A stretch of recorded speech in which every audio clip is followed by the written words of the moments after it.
Okay, gentlemen. So today we are going to discuss chapter number 9. It is about PERT. PERT stands for Program Evaluation and Review Technique. Okay, PERT network. And after that, we will talk about linear operations. So allow me to say Bismillah, Alhamdulillah, Wassalatu Wassalamu ala Rasulullah. Rabbi shrah li sadri wa yassir li amri. Wahlul uqdata min lisani yafqahu qawli. Assalamu alaikum wa rahmatullah to each one of you. So we are going to discuss chapter number 9. It is about PERT stands for Program Evaluation and Review Technique. It's a PERT. So we will talk about the PERT network. Okay. As you remember that we have in the last chapter we have discussed about the CPM. CPM stands for Critical Path Method. So in critical path method, that was a deterministic network scheduling technique.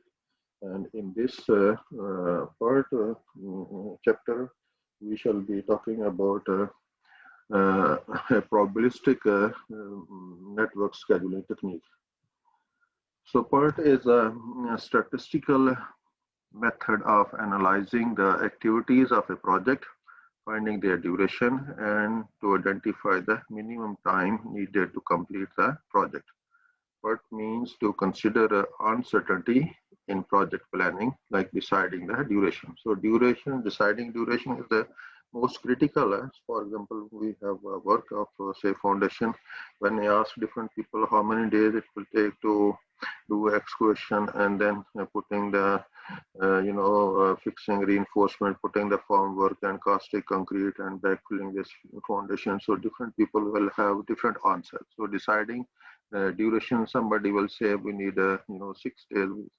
Another person say we need maybe 7 days. So there will be different answers. Deciding duration is most critical. So these kind of things in PERT we are going to address. So what we are going to do in PERT, we are going to have 3 estimate of time: okay? Optimistic time, most likely time, and pessimistic duration. Okay? So optimistic we donate it with TA, most likely with the TM, and pessimistic duration we are going to donate with the notation is TB. Okay? So now optimistic, sometimes we say that this person is optimistic and this person is thinking is pessimistic. So what does mean optimistic? Like for among the students, optimistic students, they can solve the work or their assignment early, and people who are thinking pessimistic, so they think there will be problem there, this and that will happen, and it will take more time. So they are looking the worst side of the scenario, So it's optimistic. They think they can complete this activity or this project or this work with less time. By this way they can save time and cost, so they can complete the project, in a good way. So it's same as in PERT. We are going to estimate the duration, assign 3 duration: optimistic duration, most likely duration, and pessimistic. Okay? Pessimistic time, like what they say, is the longest possible time the activity might require, and assumes a worst case scenario. Okay? It occurs when everything goes wrong or a bad luck is experienced. Okay? So in PERT, we plan activities and logic as same as in CPM, and then assign 3 durations: optimistic, most likely, and pessimistic. Then we find the mean duration of each activity. Then we find the mean duration of each activity. Say, for example, here we have a work. So we put the optimistic duration is 5 days, most likely is 8 days, and pessimistic duration TB is 12 days. Okay. So expected duration, we can use this formula to calculate expected duration is TA plus 4M plus TB over 6. So to remember this formula is like we have 4 times of most likely duration plus 1 time of optimistic duration and plus 1 time of pessimistic duration. We have 6 terms at the top and then divided by 6 terms. So it's like expected or average. So we calculate for this when we put TA5 and 4 multiplied by 8 plus is 12. So we got 8.17 round of we think expected duration is 9 days. Okay. So once we have this expected duration TE for each activity in the network, we have calculated. Then the rest of the duration is same as we are doing the CPM calculations. So let's move forward to the next slide. It's now we are going to, because this is a probabilistic technique, so we are going to talk about a little bit about probability. So remember, if one is talking, is told that an event is almost certain, highly probable, about 50-50, highly unlikely, and they understand what is being said. So say, for example, somebody say, okay, there is a 80% chance of sandstorm, or there is a 40% chance of raining. So we are talking in terms of probability. So probability try to attempts to quantify these statements in a precise way. Okay. No, probabilities are expressed on a scale from 0 to 1 or from 0 to 100%. So on this scale, 0 represents impossibility and 1 represents certainty. The number in between represents varying degree of likelihood. So it means if 0.2 is 20%, 0.4 is 40%. So probability will be 40%, or if 80% probability means 0.8 or 80%. So scale is from 0 to 1. 0 to 1 or 0% to 100%. Okay. In between is 20%, 40%, okay, 50%, 70%, okay, 90%, 100%. So now standard deviation, a quantity expressing by how much the members of a group differ from the mean value for the group. The standard deviation is a measure of how spread out numbers are. Its symbol is sigma, and it is the square root of the variance. So standard deviation for the curve is denoted by sigma, and so it's the square root of the variance. A low standard deviation indicates that the data points tend to be close to the mean, also called the expected value of the data set, while a high standard deviation indicates that the data points are spread out over a wider range of values. Okay, so if the spread will be more for the curve, then we say standard deviation more. If the spread is close to the mean, standard deviation will be less. So with this background, like we see a normal curve, here we are going to mention that in the middle is mean time TE, and this is the normal curve. So we have from T we can go up to 1 standard deviation, T plus 1 sigma, and then T minus 1 sigma. So then we can say that area under the normal curve is 68%. Or if we go from the mean up to on the right side 2 sigma, and on the left side also minus 2 sigma. So from minus 2 sigma to plus 2 sigma, the area under the curve will be 95% of the area. And similarly, it's from this mean, if we go up to 3 sigma on right side, okay, TE plus 3 sigma, and then TE minus 3 sigma. So then from minus 3 sigma to plus 3 sigma, the area under the curve will cover the data 99.7% of the area. So this is like the normal distribution, how it's going to say the area under the curve. And usually we say that this is not only up to plus minus 3 sigma, but 4 sigma or 5 sigma, and these days we are talking 6 sigma or 8 sigma. But it's like we can say it's from minus infinity 2 plus infinity. So area under the curve, we are going to find area under the curve, and we have the equation for the normal distribution. So we find exactly from left to right area under the curve. We will see move forward, inshallah. Let's see as a now dealing with PERT, we are going to use some normal distribution formulas, for PERT. So like for expected duration is TE that we have discussed before is TA plus 4 times of TM most likely duration and plus 1 time of pessimistic duration divided by 6.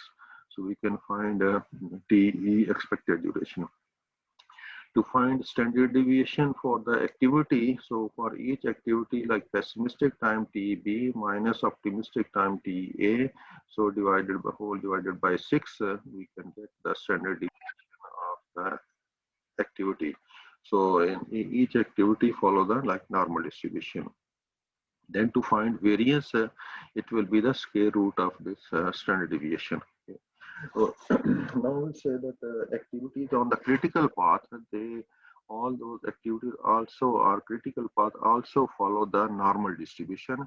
So then the curve for the normal distribution is we have Z value is equal to TS minus TE whole divided by sigma TE. So sigma TE is the critical path mean time. Critical path mean time for the critical path. Okay. So then sigma T is the critical path standard deviation, like standard deviation for the critical path. Okay. So then we can calculate sigma TE is we have the activities and their TE and their standard deviation, and we can find variance. So we can make sigma of variance. Then we take under root of sigma of variance. We can find the standard deviation for the critical path. And TS is any data that we are going to choose, that the probability that the project will finish by the end of day 25, say. So that T is that date we are going to choose. Any date you choose, like we say that what shall be the probability by the end of day 25. Okay, so TS is 25. So this is the way we are going to use these formula. Let's see as we are going to move forward and take example. Okay. And the example is first we are going to start from the very beginning. In your book there is a network diagram as given, but here I'm going to put like it's activities with the precedence are given. Draw a network diagram from the activities list shown in the table. Then from this network diagram of the table in those figures, so we find the PERT duration of the activities. So PERT duration are given. From those PERT duration we will find PERT duration like 3 duration. Okay, optimistic duration, most likely duration, and pessimistic duration are given for all those activities. Say for example, this is the table. Actually, the table is so we have activities in your book. The activity name is mentioned with the 1, 2, 3, 4, 5, 6 up to 9. Okay. And I'm going to put yes because you are more familiar to using these letters A, B, C, D. So activity 1 means A, activity 2 means B, 3 means C, and 4 means D, and 5 means activity E. 6 activity number 6 is F, and 7 means activity G. 8 means activity H, and 9 means activity I. Okay. We have the predecessors like the immediately preceding activities. So for A, B, C, there is no predecessor. So it means A, B, C, these are the starting activities. Then D is after A, E is after A. Activity F will start when B and E are complete. G will start when B and E are complete, and H will start after D, and I will start with this after C and G. So then PERT duration are also given. Okay, optimistic duration, most likely duration for all activities, and pessimistic duration. Okay, TB. Okay, this is given. So if this data is given, then we can draw the network diagram. Okay, we can draw the network diagram like we put here in the book is given activities like 3 activities. So these are the starting activity number 1 and 2 and 3. So then 4 will come after 1. and 5 will come after 1, and then 7 will come after 2 and 5. So this activity 9 will come after 3 and 7. So similarly, activity 8 will be after 4. So then all these three activities are going to join together. So with the same table that we have seen this one, so we can draw this diagram and this diagram. When we put activity 1 equal to A, and B is equal 2 is equal to B, and C is equal to 3, so we can draw the diagram from the same predecessors. So like A, B, and C, they are the starting activities. B activity is after A, E activity is after A, and F activity is after E, B, and E. So activity G is also after B and E, and I activity is after C and G, and H is after D. Okay. So then all three activities H, F, and I, they are going to join at the same point. So this is like we draw the arrow diagram from that precedence and list of activities. Okay. So now same from the previous table, like we have the list of activities is shown in A, B, C, D, and then also with number 1, 2, 3, 4, 5. So this is just the name of the activities. Then PERT duration are given. Okay. For A activity, optimistic duration is 1 day, most likely is 3 days, pessimistic is 5 days. Similarly, all PERT durations are given for all the activities. Okay. Then let's go back what is mentioned in the question, that draw a network diagram from the activities list shown in table 9.1. Okay, so we have drawn the network diagram. Then they say PERT duration of the activities is given. So then find the following. Okay, what we have to find is a critical path mean of the project. Okay. Second question we have to address is a critical path standard deviation of the project. Okay. Then what is the probability at x plus 3 sigma?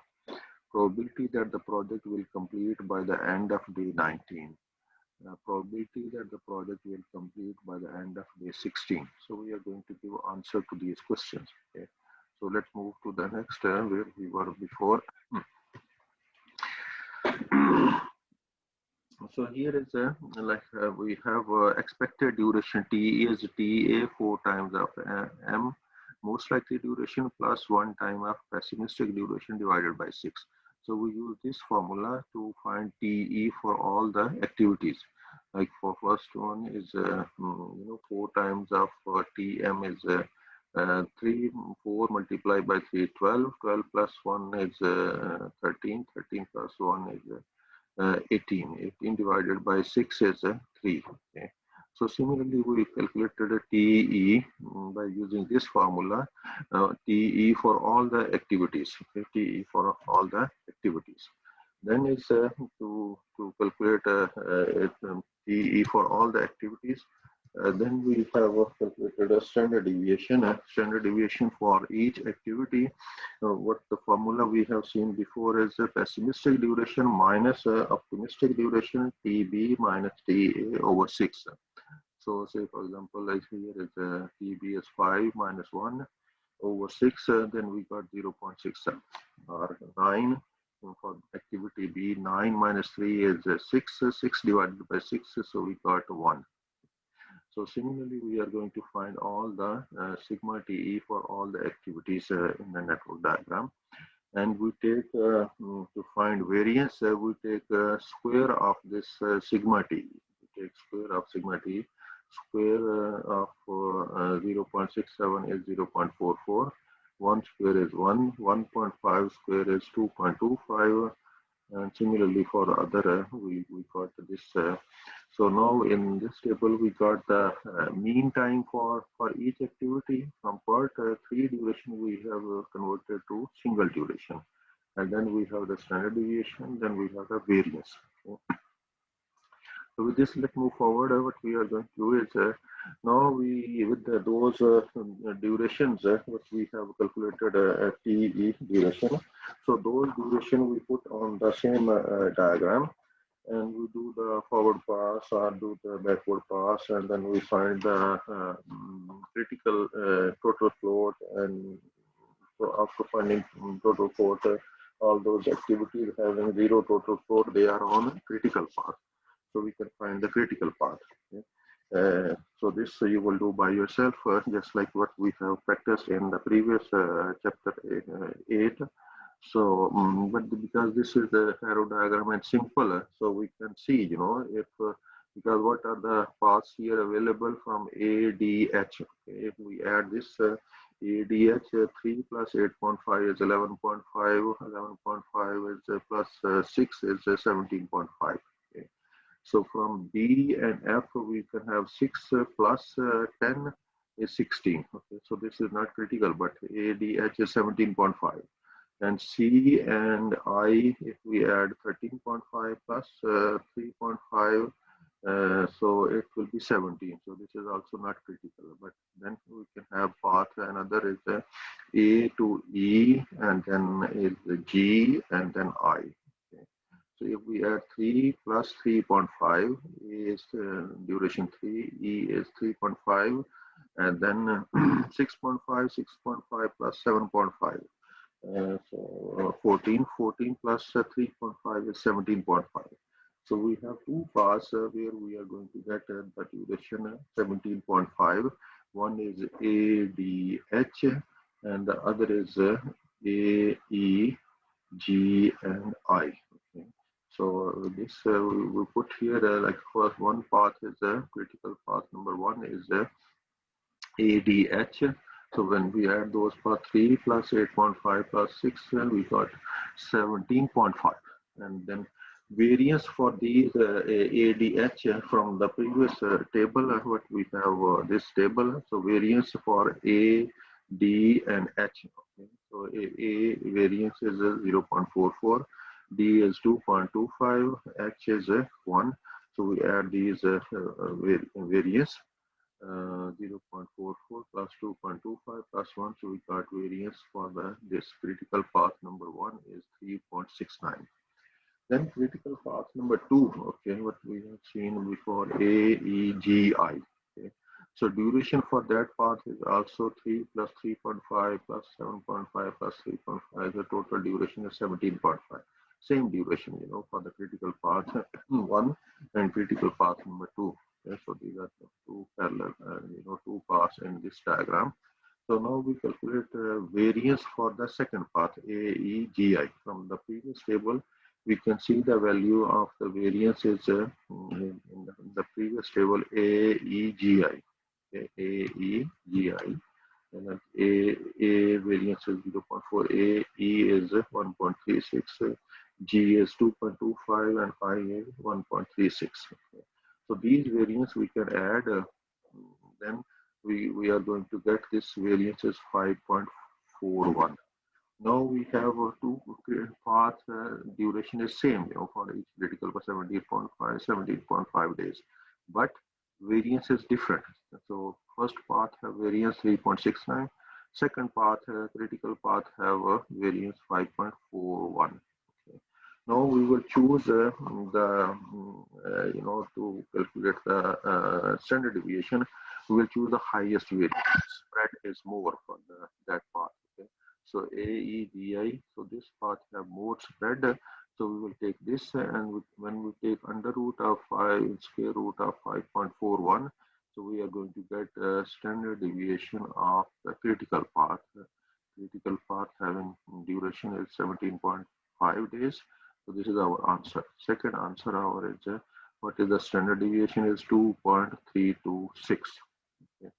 Now to calculate third answer is so x plus 3 sigma. So x means the x bar. Okay, x bar or mean time. Okay, mean time is 17.5 plus 3 into sigma is 2.326. So we got 24.5 days. It means x plus 3 sigma. If we take the area under the curve from left to right up to x plus 3 sigma, area under the curve will be 97.7% area will be under the curve.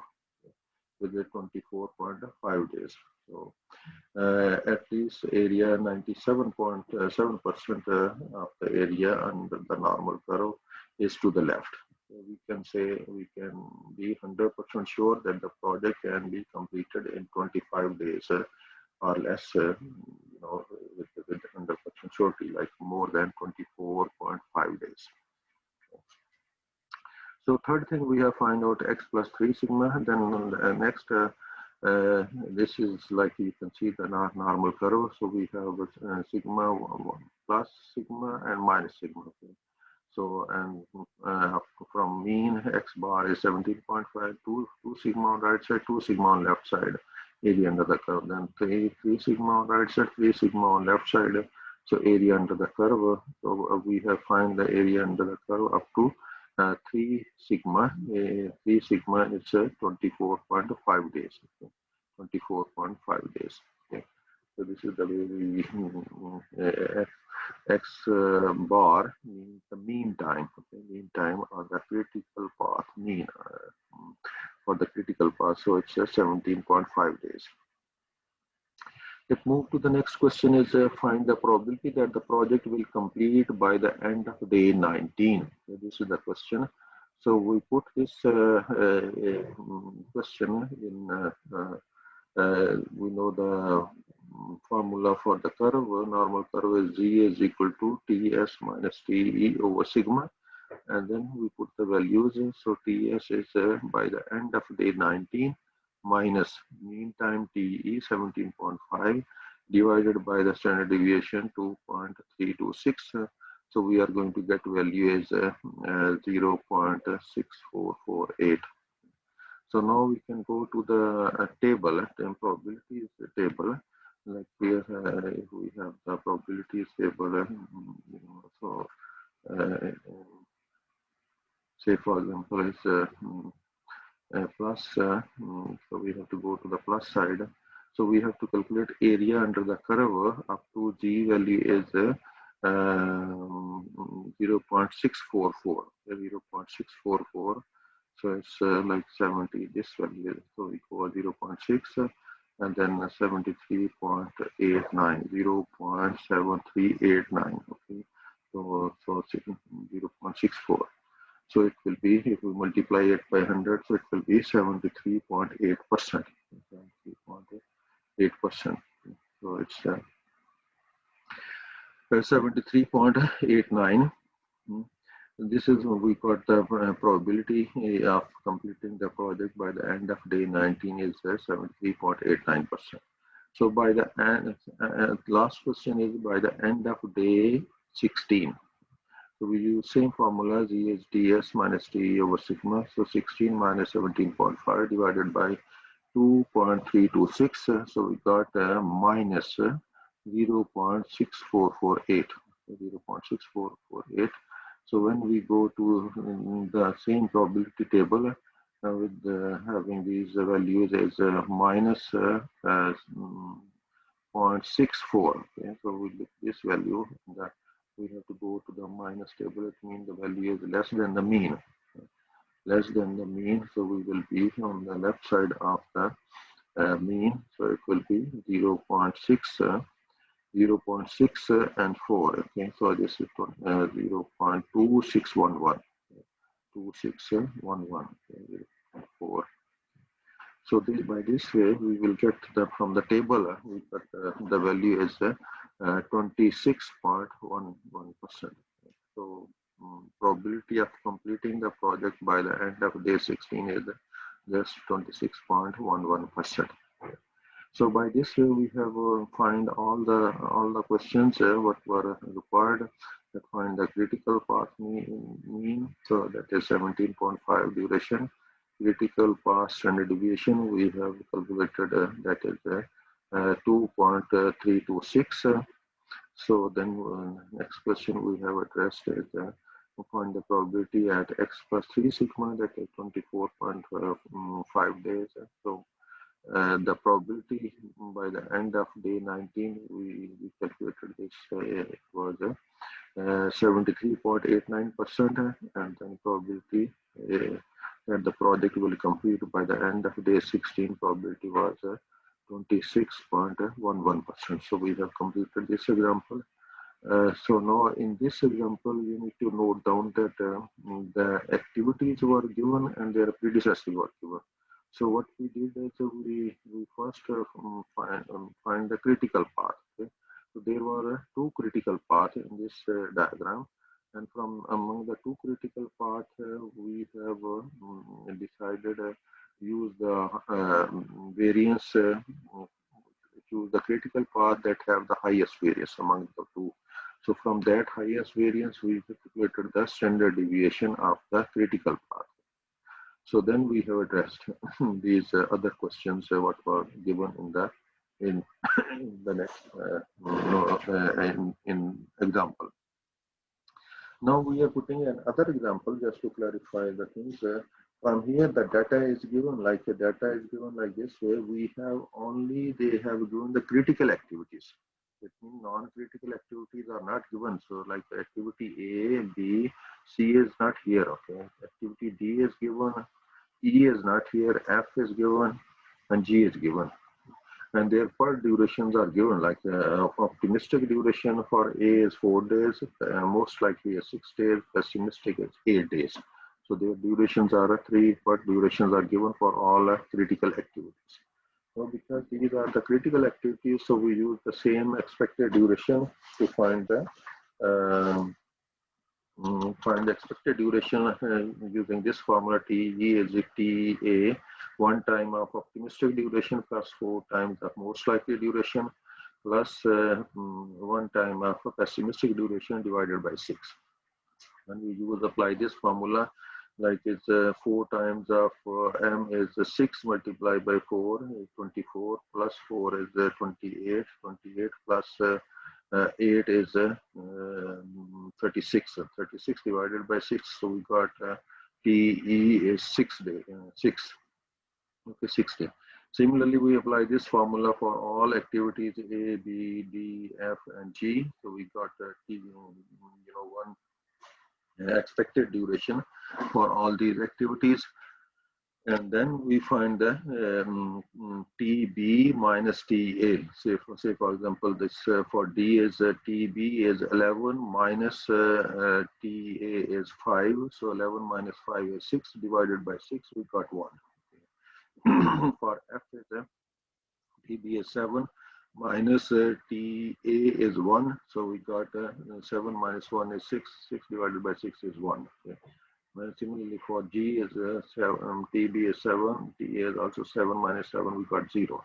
So we find the standard deviation for the activities. Then we take square of these standard deviation. So 0.67 square is equal to 0.45. 2 square is 4, 1 square is 1, 1 square is 1, 0 square is 0. So we add all these variance. We add all these variance and we added all these TE, okay, that we have calculated. So when we calculate TE sigma, so it becomes 30.67. Now all these activities, just critical activities are given, the non-critical are not given. So when we add this time, so that will be the mean duration of the critical part. So to answer questions of this set, we have to find first from the given data, we have to find TE and then sigma T. So it's sigma T is very simple. That sigma T is we make a round of the whole. That is that was actually 30.67. So make it round. So it's 31 days. Okay. Sigma T, we have the variance is 6.45. So we take 6.45 under root of 6.45. Square root of 6.45 or under root is 2.54. So this is the standard deviation of the critical path. Standard deviation of the critical path. Okay. In this table, the mean duration for each activity and standard deviation for each activity is given. Variance for each activity is given. So when we added up, so because all these are critical activities, so we got the standard deviation of the critical path. Then first question was find the probability that the project will finish by the end of day 31. Okay, so end of day 31. So we put by the end of day 31. We use the formula for G value is TS minus TE over sigma TE. So TS is 31, and mean time we have calculated before is also 31. So 31 minus 31 over 2.54, actually 31 minus 31, 0. So when probability is 0, the probability from the table, we will see that it is probability is 50%. Now if we go to the probability table, like it's when G value is 0, so here is 0, so probability is 0 0.5. 0.5 means it's 50% probability. It's 50% probability from table. So now next, this third, fourth is that we have to, and before the start of day 37, we have to find the probability before the start of day 37 means we can translate this into by the end of day 36. Okay? So working day at 36, we have worked. Okay? So by the end of day 36, we put these values in the same equation. G is equal to TS minus TE over sigma TE. So it's TS is 36 minus mean time is 31 divided by 2.54 with the standard deviation of the critical path. So we got the answer is 1.97. So now go to the same table and see value for 1.97. So we will get the probability as 97.56. Okay. So the probability of finishing the project by the end of day 37 before the start of day 37 will be 97.56. Now, next question is that find the probability during or on day 34. Okay, so it means they are asking that we should let them know how much is the probability of completing the project just on or during day number 34. It means just one day. Okay. So how we will calculate this? We have to calculate area under the curve. Area under the curve is always from left to right. So we can say by the end of day 34 minus by the end of day 33. So if we take the difference of these two, then it will give us the difference, will give us how much percentage probability of completing the project just on day number 34, working day number 34. Okay. So it means during or on that day number 34. So it's G value is TS minus TE over sigma T is 34 minus 31. So divided by 2.54 is 1.18. So probability is 88.10. For this, by the end of day 33, so we put 33 minus 31 divided by 2.54. Answer is 0.79. So we go to the table and see the value for probability for the Z value is 0.79. So we got probability value is 78.2%. Okay. Now we take difference of these two probabilities, 88.10 minus 78.552. So we got 9.58. So there is a 9.58% probability of completing the project on day number 34, working day number 34. Okay, so with this we move to the next question. And next question is they ask us to find the probability on 3 days. Okay, 30 days on days 34, 35, and 36 days, 3 days. Okay. So 3 days. How we are going to translate this? So we'll make by the end of day 36 minus by the end of day 33. Okay. So when we take this difference, it will give us the area under the curve on during days number 34, 35, and 36. Okay. So actually both the values by the end of day 36 we have calculated before. In the previous slide, by the end of day 36, we have here 97.56. Okay. So we put that 97.56 minus probability by the end of day 33. We have also calculated before in the previous question.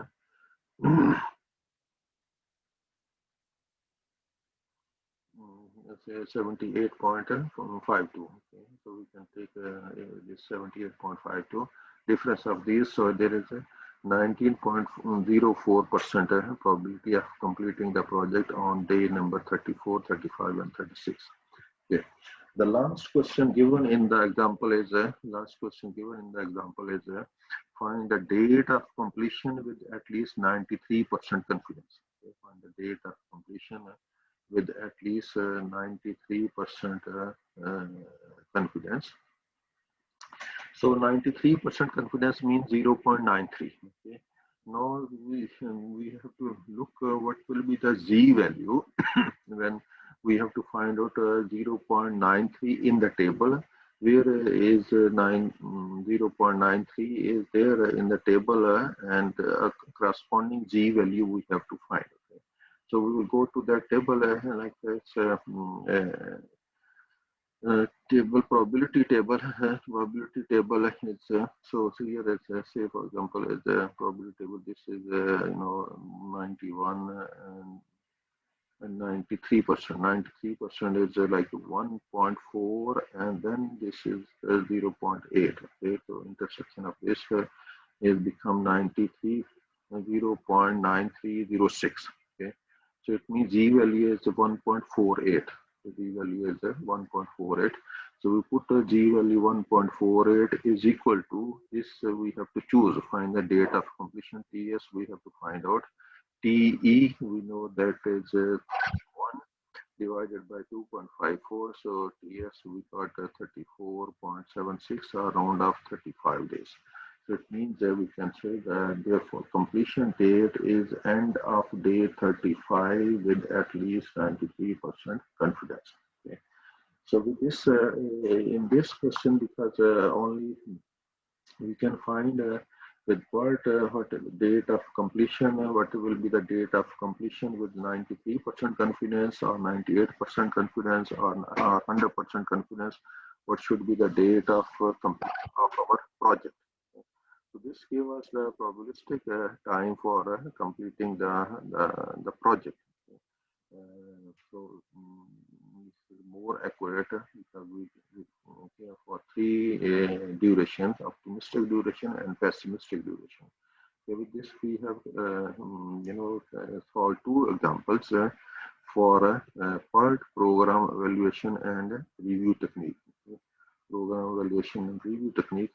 So rest of the lecture we are going to discuss what is if you see in the there was that they have given a PERT and topic was a PERT network. So we have finished PERT network and then second part was linear operations. So rest of the discussion we will focus on linear operations. Okay. But before going to linear operation, your book is going to discuss this time a knowledge box. Okay, knowledge box means students should get familiar with the book. Author think they cannot put a full chapter, but they put just one article that about they are going to introduce lean construction. So they say lean construction is just like a project delivery method. You can deliver projects by following the lean construction approach. And in this, they say that you can reduce the waste and give maximum value to the owner. So it's a very good approach for completing the project by following the project delivery method by following the lean construction approach. So let's see what is written on the text. Lean construction, a project delivery system, a collection of management technique, and even management philosophy. Okay. A combination of original research and practical development in design and construction with adaptation of end-to-end design and construction. Meaning that you should produce the design that is more required or suitable for doing the construction on site. Okay. So end-to-end design and do end-to-end design and construction. This approach tries to manage and improve construction processes with minimum cost and maximum value by considering customer needs. So we will try in this that we will try to deliver the project with minimum cost and give maximum value to our customer or owner. So in this approach, like project delivery method by following lean construction. We should be how to supply materials, how to assemble them, okay, and how to maximize the value for the owner, and how to emphasis will be, minimize wastage, minimize wastage. Uh, so it can be done, like we should have good awareness of the project and good learning, understanding of the project, and take corrective actions. So it's this go step by step. So it's like, say for example, you guys are going to have reinforcement is for the column is 6 meter reinforcement. We need 6 meter, but we have the steel reinforcement, 7 meter. So every 1 meter we have to cut all those bars, okay, from all those. So 1 meter of steel will go wasted, in each rebar or reinforcement. So, but the good project manager, they will order from the factory that they need a 6 meter length of rebars. So by this way, you will reduce the wastage. So it's like by following the lean construction, you need to have minimize wastage and maximize value, and then you have good awareness of the project. And follow the end-to-end design and construction. So all these things will give you, like, you can deliver project with minimum cost to the project, okay, and maximum value to your owner. So this was the knowledge box talk. With this, we come back to the linear operations. Okay, linear operations. To explain this, linear operations, they are going to take example in your book is that they are taking example of road construction project with the rigid pavement. And this, they have divided the road project into 14 sections. Section number 1, 2, 3, 4, 5, 6, 7, 8, 9, 10, 11, 12, 13, and 14. So 14 sections. And each section is comprises that say, for example, you have to construct a new road in the desert. So you will do the rough grading, okay? Do the rough grading, like, make leveling or filling where we have to cut those mountains, or we have to do, fill those low areas. So we will do the rough grading, and then we will set the finish grade. Okay, so that's like for the subgrade, this is the finish level of the subgrade. Okay. So this will be like a profile of our road.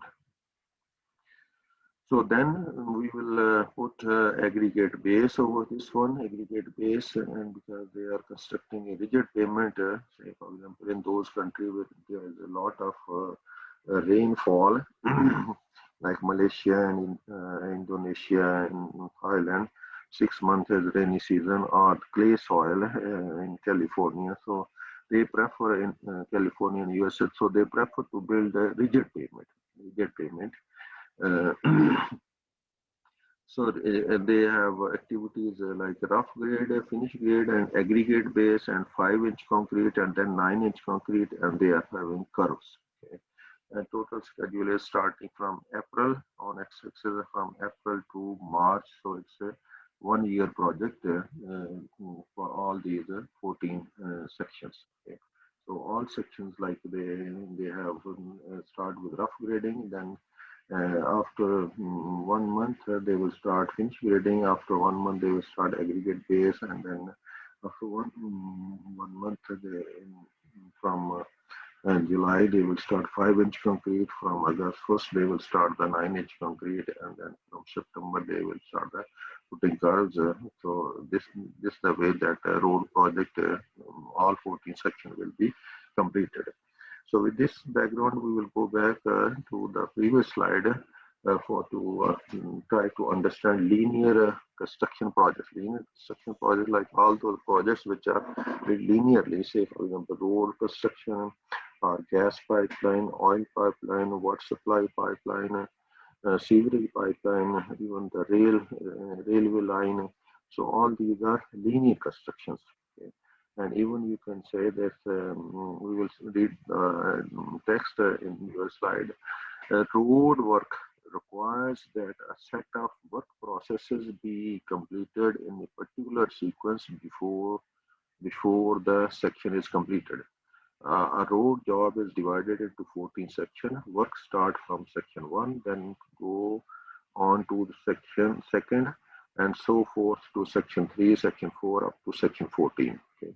This implies that the sections um, will first be rough graded. Okay, first we rough grade, then finish graded, and then we put the base course will be placed, and after the base course there is a concrete base. So a bar chart indicating this sequence of activity is shown in figure 5. So now this is like they are giving the linear construction operations example. Again, they are that so we are having similarly each floor in a high-rise building is to pass through a set of operations. Each floor can be thought of as car in the train, a repetitive sequence. So say for example, if we are building a high-rise building and it's a 80-story building and each floor is same, so it means second floor, third floor, 10th floor, okay, 15th floor, okay, 28th floor. So all floors are like the same operation will be repeated. Like we will build the column, we'll build the walls, we beams, and then cast the slab. Okay, so it's every floor will be same operation. So that's why they are called that. It will also become a linear operation project. You know, so 80-story building, a square building or rectangular building, each floor is same. Okay, for concrete structure. So it will be like a car in the train, you know. So sometimes we have in the train, you know, number of cars is 5, number of cars is 10, number of cars. If we have more people, so we can make a longer train. Okay, so it will be like each floor will be a car in the train. Okay, so there will be repetitive processes that we need. So we call it linear operations. Okay, so we so, guys, I hope you have got idea about the linear operation construction by having this example of road construction for 14 sections. And here, everybody should be familiar how we build these road structure is that we are going to rough grade and then finish grade we put the aggregate base, and for rigid pavement they put 5-inch concrete and then they have 9-inch concrete. Then is the curve is the side. Okay, we can show like here in this diagram just multiple curves are shown. Okay, so this is the curve real road, and then here is a footpath or walkway. So these are one type of curve, but there are different types of curves like this shape or maybe this shape curve for concrete pavement or this shape curve with top surface as flexible pavement. So different shapes of curves are shown in this diagram for road construction projects. So usually in the West or Europe, USA when we build, so we have the here grating also, like here is grating, drainage is given, and then they put the curve and then the walkway or the footpath for pedestrians. So with this, we are going to move to the next topic. We are going to discuss is the production curves. Okay. Production curves, they are putting like production curve is sometimes we call it S curve. So on the x-axis is the months or the project time, and on the y-axis is the unit of production. Okay.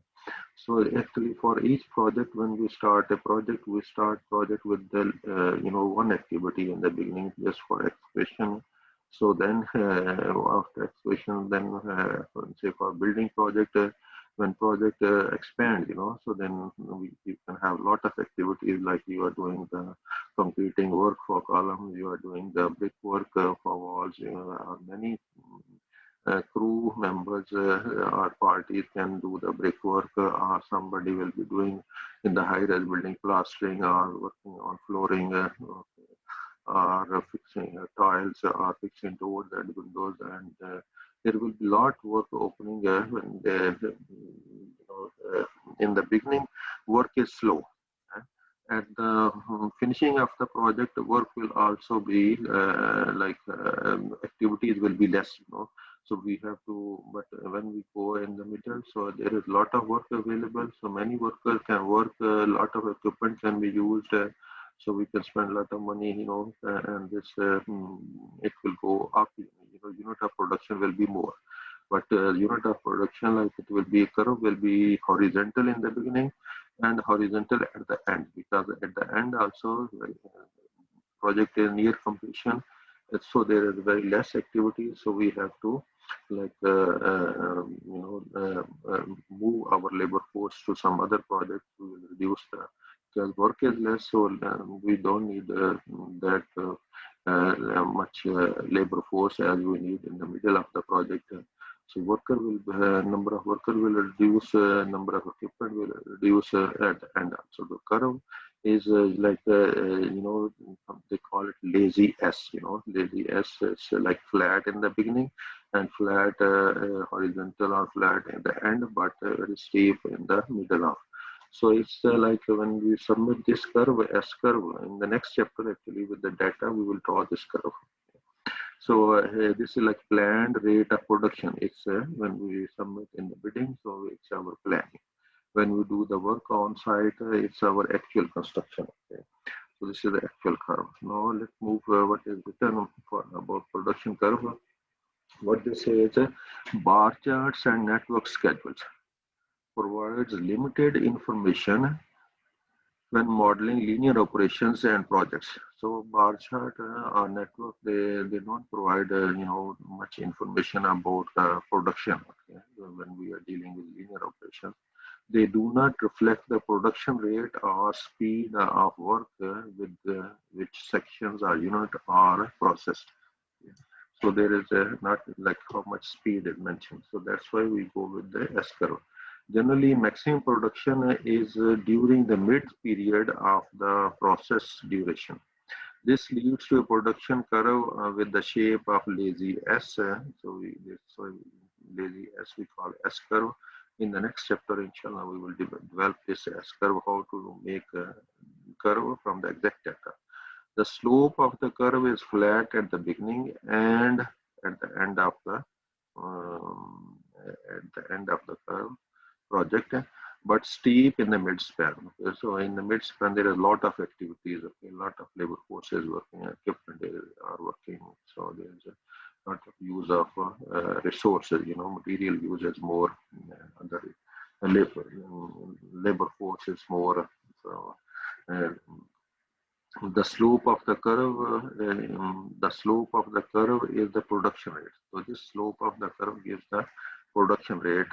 So this we can have this S curve with the bill of quantities. Bill of quantities given in the project. According to that, we can draw the planned progress and the actual the way the project is being completed, and we can say that this curve planned progress is higher and actual is little slow. We are going little slow, but at the end we are going to catch up the completion time. So we discussed the production curves again. So a little more about the production curves. Sometimes we call also production curve like velocity diagram, the time and quantity diagram.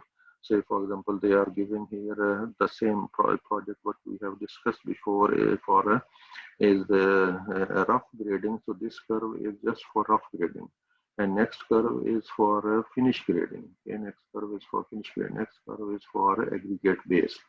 Okay, then we have 5-inch concrete. Okay, 5-inch concrete for the pavement, and there is a 9-inch concrete for the pavement, and then the fixing of those curves. So this is like they put these production curves or velocity diagrams for road construction. Okay, the same project what we have discussed for 14 sections for that project. So now if we take just week number 12, we draw from here, week number 12. So what it indicates that this work, first work, the rough grading work has been finished before week number 12. Finished grading work also finished at week number 12. Okay. And this aggregate base is maybe 80% complete. And this, 5-inch concrete maybe 30% complete. And 9-inch concrete is just starting on week number 12. So with these, we can read the previous slide, how they are going to mention these production curve. Production curves are also called time and quantity curve or velocity diagrams. Okay, the way we complete this project, speed of the completing the project. Velocity diagram because they relate unit of production on y-axis with time on the x-axis. Okay. So the production curve for the road job are shown in figure 9.7. The curve indicates the beginning and ending point in time for each of the processes. Okay. So each curve indicates the beginning and end point of each process. The slope of each curve is the production rate for each process. Okay. Distance between the beginning points of each process establish the lag between the processes. Okay, so this gap is what is the lag between one process to the other process is mentioned. Okay. So like here the progress as of week number 8. 12 is shown, so we can express that like production planned status of the job as of week 12 can be determined by simply drawing a vertical line at week number 12 on the x-axis of figure 9.7 previous. It can be determined that both rough and finished grading work should be completed. Okay. Approximately 80% of the concrete base has been placed. Okay. Placement of 5-inch concrete base is 30% complete. Placement of 9-inch concrete is just commencing. Okay. So this is from this curve when we are at week number 12. So this rough grading work has been finished and finished grading work has been finished. Now at week number 12 for aggregate base, this curve aggregate base is about 80% work is complete. For the 5-inch concrete, this curve 5-inch concrete, so about 30% work is finished. Okay. And for the 9-inch concrete work, this is just starting, starting or commencing.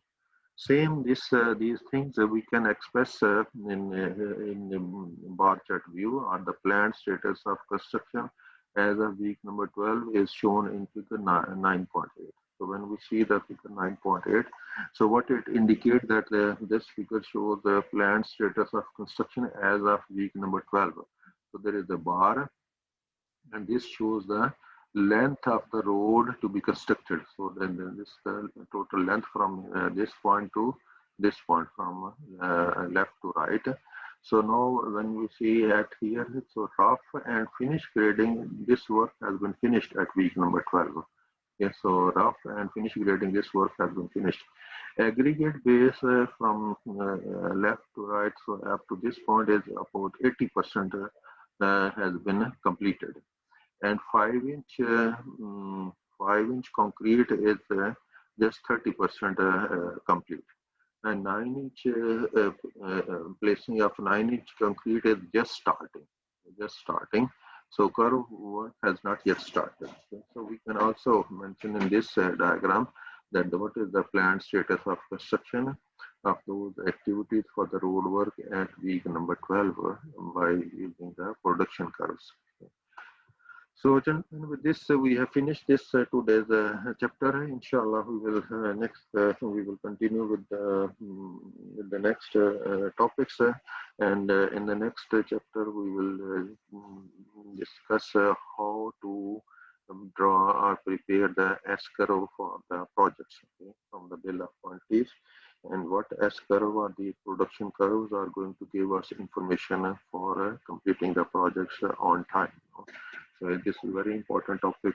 In the next chapter, we will discuss the cash flows. Okay, inshallah. Okay, with this, thank you very much. Inshallah, talk to you next time.